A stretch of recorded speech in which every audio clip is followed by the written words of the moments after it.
baik. Bagaimana kabar kalian?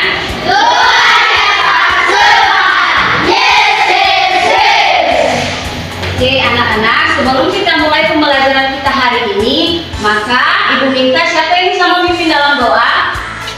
Oke, ke depan nak. Anak-anak, kita dipimpin dalam doa oleh teman kita ya. Kita berdoa sesuai agama dan kepercayaan kita masing-masing. Anak-anak, ada yang tahu tentang semangat? Tahu? Oke, silakan berdiri semua. Tahu atau semangat dan semangat belajar nanti. Kita pengen pimpin, bisa kamu buka? Kita bersemangat. 1, 2, 3.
Setiap hari.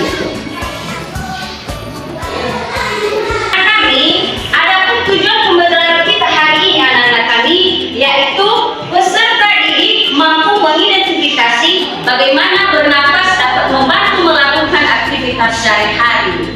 Nah, materi kita yaitu mengenal organ pernapasan. Nah, tentu anak-anak kami di dalam kehidupan kita ini kita butuh yang namanya bernapas. Bagaimana jika kita tidak bernapas? Tentu kita mati. Nah, organ pernapasan ini anak kami yaitu berfungsi kumpulan organ yang bertukar oksigen dan karbon dioksida. Organ-organ ini bekerja sama untuk memasukkan oksigen ke dalam tubuh dan mengeluarkan karbon dioksida. Nah, di sini ada beberapa macam organ tubuh manusia. Yang pertama yaitu faring.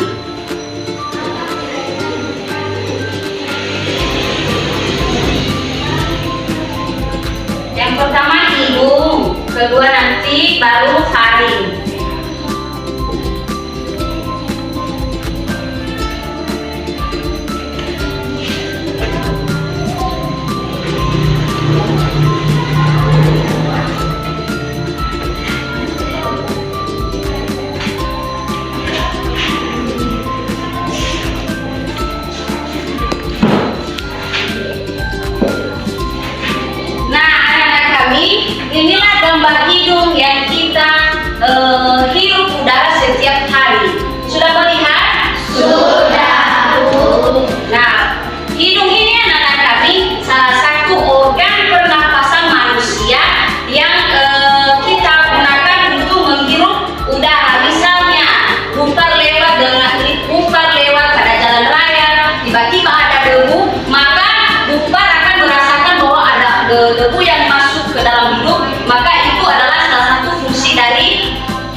ini paru-paru kanan.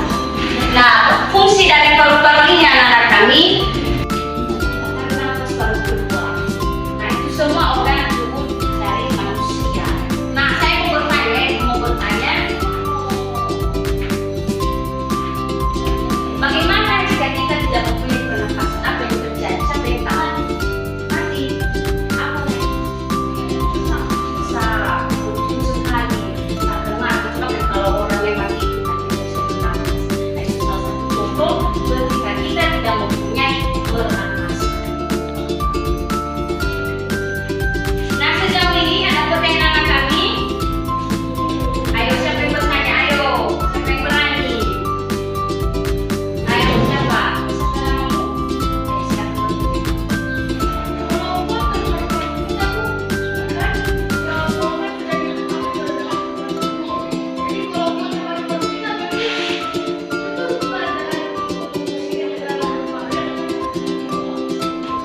Nah, menurut ibu anak kami, ketika kita menghirup udara, maka ada bulu yang harus dari yang ada dalam tubuh kita, kan ada betul. Nah, di situ terjadi proses penyaringan udara, maka debu tidak bisa masuk ke dalam paru-paru. Sudah disaring melalui ada bulu yang